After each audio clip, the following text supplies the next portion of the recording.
So this section is called Evolve or Die. It's not going to be that sinister, don't worry. But before we go into this, so I want to talk about that word evolve for a minute. In fact, I want to talk about my own evolution story for a minute, because the last 6 years of my life have been absolutely crazy, right? Absolutely incredible. Now, the reason that Sally's asked me to do this section is because out of everybody at Agent Rainmaker at the moment, she feels that I've probably the one that's evolved the most in my time here in the last 6 years. Now, when I first sold my business in 2019 and joined Sally on an exciting adventure, and it has been exciting, at the time I wasn't really too sure what I was getting myself into, but it's an exciting adventure. I was just an estate agent, right? I was literally just an estate agent. I actually remember the job interview for taking this position, and the question was asked, why do you feel like you're going to be able to come and run this letting agency? I went, I'll be fine, transferable skills, it's not a problem, how different can it be? Of course, I was about to learn a lot.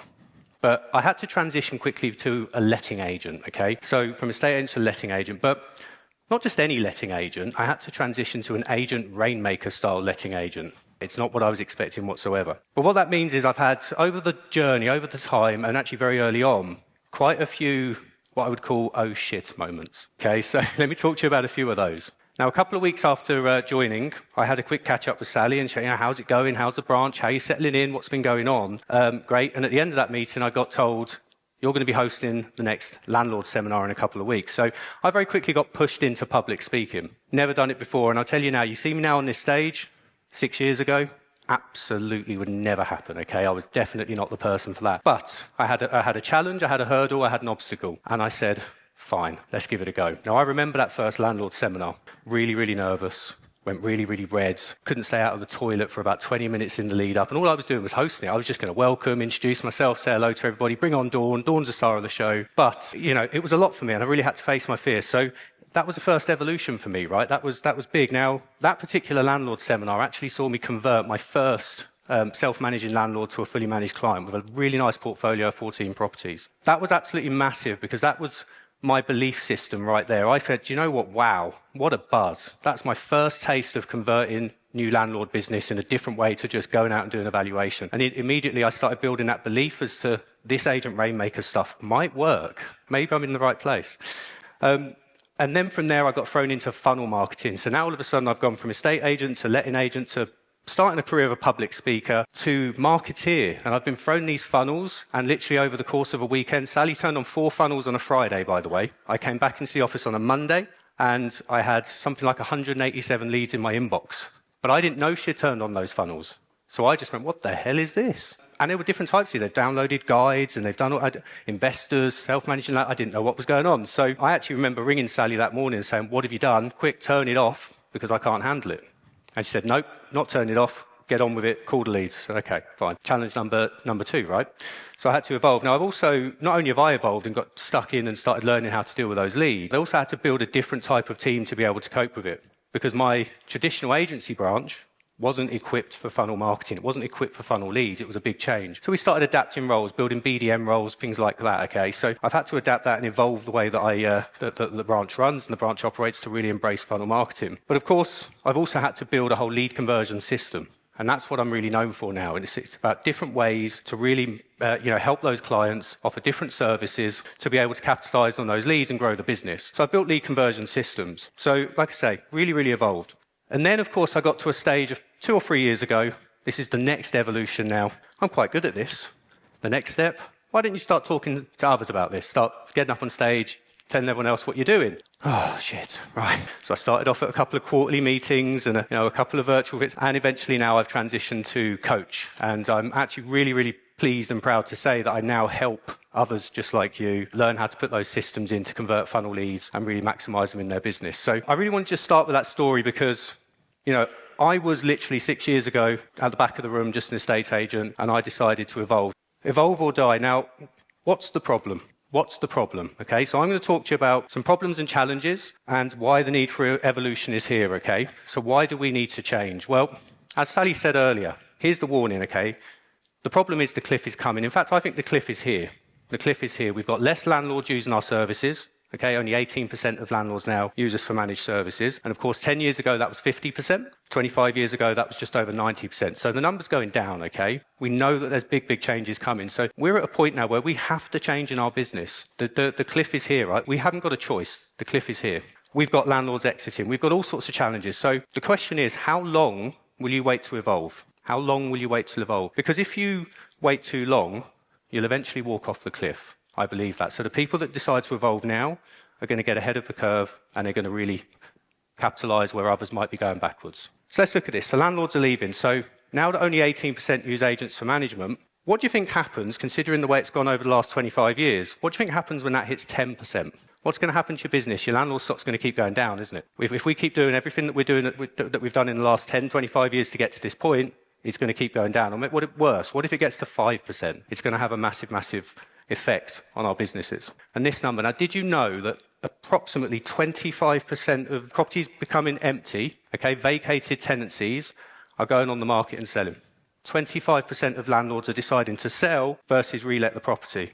Again, it's another massive, massive challenge that we have to come up with a solution for. In fact, just under 20% of the sales market is made up of ex-rented properties. Last year, it was 12% of the sales market. That number's only going upwards. And if you believe the surveys that are out there, it would suggest that about a third of landlords at the moment are considering selling and exiting. So this number potentially could be higher in a year's time. It's absolutely massive. But what are you doing about this? Are you passing these leads to the sales team? Or worse, are they just going to other estate agents? Or are you finding the solutions to be able to keep hold and maintain this stock? Are you trying to save them? So we've got to start thinking about, if we know that this is the trend, we know this is what people are doing, how can we be the right solution? How can we stop this from happening? We have to find a solution. Another challenge you've got at the moment is costs. Costs are rising everywhere, and they're rising for everyone, right? So they're rising in business. The cost of living has gone up. Our clients are affected. We're affected. Staff are affected. Rents are higher. Interest rates. Staff salaries. Everything's gone up. Utilities. How about the cost of marketing? That's gone up. Right move fees. They've gone up. They keep going up. There's more risk of fines than ever before. Licensing, compliance is getting heavier and harder. We're going to have to really change processes, training, really get to grips with that. So in short, the risk is higher. Our margins are smaller, right? So we've got this challenge of mass exodus of our clients, looking to exit and leave. We've got all these extra costs in the business. So we're potentially taking on less clients. We're losing money here. We're having to spend more. Our margins are getting smaller, yet we've got more risk in the business than we've ever had before. It's a real challenge. It's a problem. We've got to come up with the solution. It's about making that decision to evolve and stand up and sort it out. And then we've got the squeeze from HMRC. Now, this is massively affecting your clients. This is massively affecting landlords. Clause 24, less and less tax-deductible expenses. So mortgage interest, corporation tax is going up again, I believe, next year. Capital gains tax. So even the landlords that are exiting, massive, massive challenge there. There's a lot of money to be paid out. And now they're looking at possible national insurance reforms, right? Absolutely shocking, right? So your clients are being squeezed, absolutely squeezed. The profit squeeze is real for both them and you, okay? And of course, because their profits are being squeezed, what are they starting to do? They're starting to assess where they're spending the money. They've got to try and make it work, right? And of course, management fees are in that equation, right? They're on that bit of paper. Now, I think it's important to understand what their problems are. I think you've actually got a duty to your clients to know what their problems are, know what their challenges are, come up with the solutions for them. They shouldn't be questioning your fees. They should be getting their problems solved by their letting agent. That's my belief. I think we really need to come together to say, right, what do we do for our clients? How do we change our services, change our offers, change how we serve them? How can we actually make sure that they're getting from us what they need and we're still growing our business and working for our clients? Really important. You also need to think about making more income streams. We need more income streams and we need new clients because we've got to replace the clients that are leaving. Is that fair to say? We've got to replace the clients that are leaving. So we need more clients. Now, guys, there's a new breed of landlord out there now. There's a new breed of landlord. Your current clients that are exiting, you might have been serving them for years, 20 years, 30 years. They're probably not set up as they need to in the new world of buy-to-let. Is that fair to say? A lot of them bought in their personal names, probably not very tax efficient. They're also retiring. They're getting to a point where they're going, do I need this anymore? Probably not. Let's get out. So they're contributing to those numbers, those figures of landlords that are exiting the market. But there's a new breed of landlord coming in, a younger generation, 30 years younger, structured differently, set up differently. They've got better corporate structures. They're more tax efficient. They're more profitable. They buy with different criteria. It makes sense. They're different types of investors. They're in it for the long haul and they're still investing. So let me ask you this question. The clients you've served for years that are getting to the point of exit, that they've had enough, or they're not making as much money, it's not working for them. If they were replaced with the new breed of investor and you had 500 properties under management, instead of these old landlords that are retiring, you had the new breed of investor that you could work with, that your clients, your landlords, how would you feel about the future of your business if that was the case? Because at the moment, I know a lot of people are worried. I'm worried. A lot of landlords want to get out, and we've got to deal with that. But if I had the new breed of landlords that didn't want to go anywhere, that we could build long-term relationships with, I know what sort of business I want to see, right? So the question is, are you serving them, or are you still selling to the ghosts of the past? Just think about that. Are you serving the new breed of landlord? Because there's a changing of the guard. So what can you offer the new landlords? What can you offer the new landlords? What's your plan for this generational handover? Because you've got to have one. You've got to come up with the right services and offers for the old guard, of course, because they still have a need. And that might be portfolio restructure. That might be, off-market method of selling. That might be whatever that looks like. But what can we offer the new guard? How can we make sure that we help these new people buy, we help these new clients buy, but we also tie in our services with it as well, and we serve them the way that they need to be served for the new world of buy-to-let? Really, really interesting. What are we doing about that? So let's look at something else. Harnessing tech. Who in the room uses AI now in the business? Interestingly, are we really using AI to its full potential? I imagine we're probably not, and I think a lot of us are already behind the curve because it changes so much. But with AI and harnessing tech, it brings so many opportunities. In our businesses now, we use it for lead generation and conversion. Right now, we've literally got AI telephone bots, calling leads, lead response, absolutely phenomenal. I'll give you a bit of an example. As of about a month ago, I was told the stat was this. When the sales team call leads, about 10% pickup rate. When AI robots, chatbots, call the leads very quickly, they were getting a 78% pickup rate. Isn't that incredible? And they're filling the diaries with appointments for then your sales team to actually get in touch with these clients, covering the appointments, build those relationships, have those conversations and convert them into clients. So it's absolutely phenomenal now what we can do in lead generation and conversion when it comes to AI. And obviously there's loads of suppliers out here as well. There's loads of prop tech companies. It's not just about AI you're directly using, it's also the suppliers you're using, the systems you're using, the services you're using. They're implementing AI. And that's really important because they're doing it to better help and support your business. So you've got to even vet suppliers differently now when it comes to AI. Admin, automation, research, ChatGPT, I use it for everything, right? Although you've got to be careful, make sure you verify it's correct from different sources as well. But we're using AI for research, forecasting. My favorite, content creation. When I first started creating content, I used to spend hours and hours and hours brainstorming, chunking down, trying to work out what to talk about, what videos to do, writing emails, all manually done. Now I can do it in just a couple of hours. I can create a month or 2 months worth of content, emails, choose what I want to put in blogs, choose what guides I want to create, copy for new funnels, new guides can be knocked up in minutes. I can turn it into video scripts, social posts. I can make landing page copy, ad copy. I can do all sorts of things so quickly. It's unbelievable. So again, we're using it for content creation, which is why it's really important that you don't just believe everything you see out there, because obviously it can make mistakes and get things wrong. But you've got to harness tech. So the key message for me here is you've got to invest in AI, because I think if you're not using it, you will get left behind. Rightmove have just heavily invested in AI. In fact, their share prices, I hear, have gone down in the interim whilst they're making that investment. I'm sure it will bounce back up. Other companies are investing in it. You've got to invest in it. We're investing in it. It's massive. And we've got to get ahead of the curve as much as we can and really embrace it in our businesses. So when I asked the question, are you using AI, but are you really using AI? That proves the point that there's so much untapped potential. We should be deep diving and really getting the most out of this. Big opportunity, and it's a massive shift. It's about that evolution. And here's another thing. Staff expectations. Haven't they changed over the years? Now, I'm not old, right? I'm in my 30s. I've been an estate agent for 18 years. That's actually half my life, so now you know exactly how old I am. But I find myself saying things like, back in my day, when I was a neg, we didn't have any of this, we didn't need any of that, and I feel old now, right? But hasn't it changed, People's needs have changed. People's needs have absolutely changed. And other things that happened in life have contributed to that. So, when we had the pandemic, obviously we had to shift. There was a lot more home working. We had to, change our systems, adapt to be able to operate in the new world. But of course, whilst that presented a challenge at the time, it also opened up more opportunities, because it showed us that actually we can work in a different manner. We can hire people from further afield. Agent Rainmaker now, our sales team, are made up of somebody that works from home in the Midlands. My partner, Amy, is made up from another guy that's in Northern Ireland, works from Northern Ireland, and a chap in the North East. All home workers, all a good, tight-knit team. Technology brings them together and they get on and get the job done, and they're absolutely fantastic. They're not office-based. They never come into the office. They don't need to. But I think that time, it really showed what was possible. It opened up those opportunities. And I think that's really, really, really, really important. So you've got to think about flexi time, hybrid work.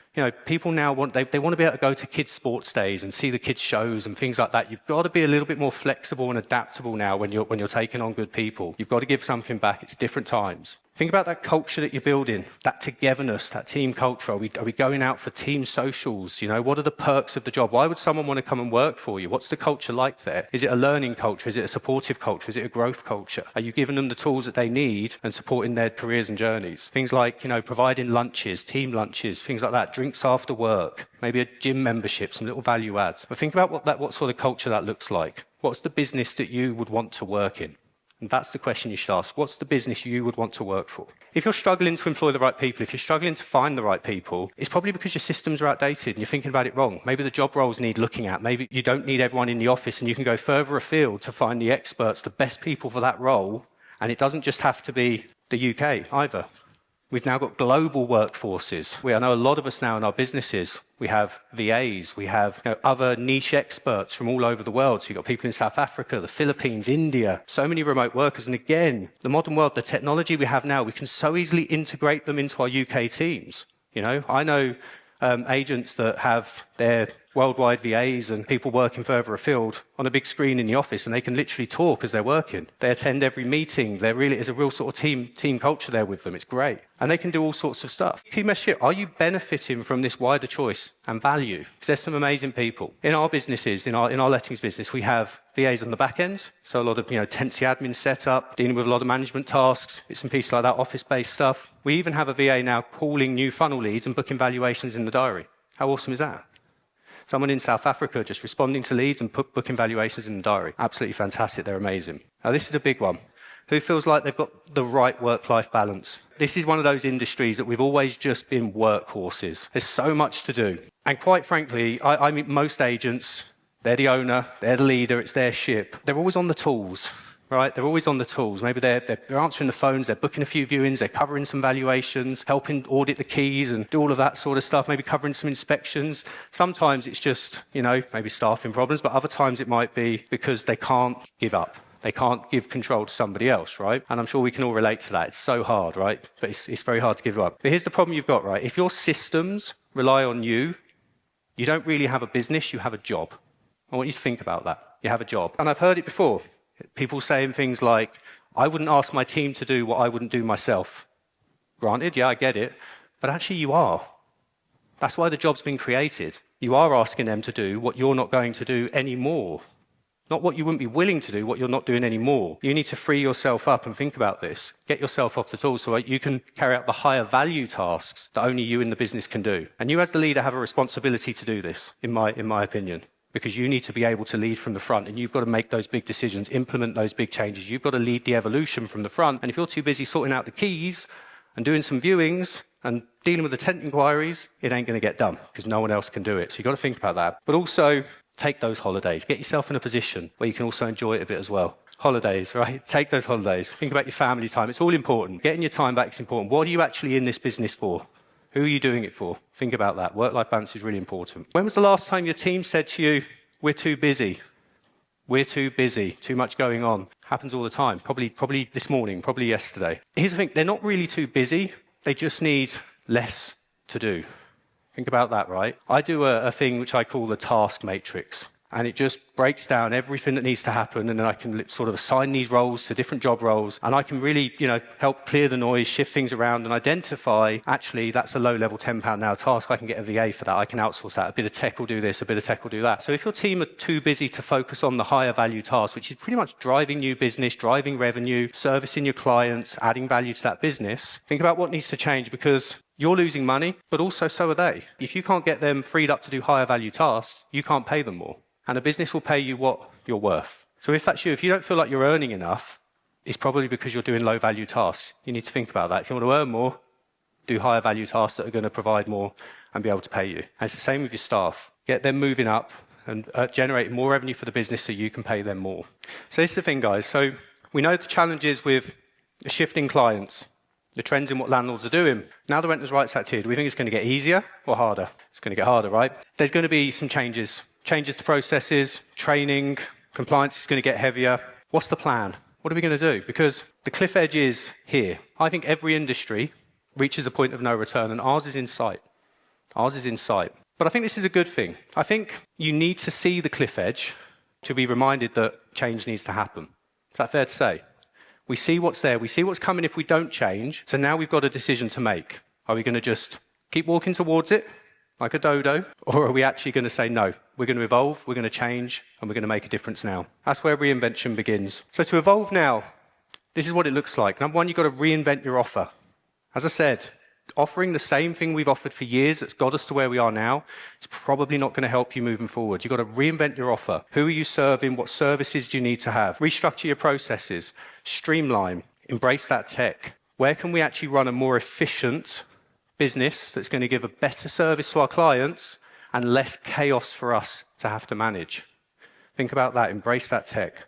Utilize those global resources. If you're still stuck in the days of everyone I hire has to be at the office, everyone has to be directly employed, everyone has to be under my control, that's not the way to go for the new world. I assure you of that, because there's some absolutely amazing people, and the perfect person for the next role you need to hire could be 200 miles away. You just need to be willing to go out and look. They could be way better qualified than anyone locally. Got to change your mindset on this. And finally, reinvent your role.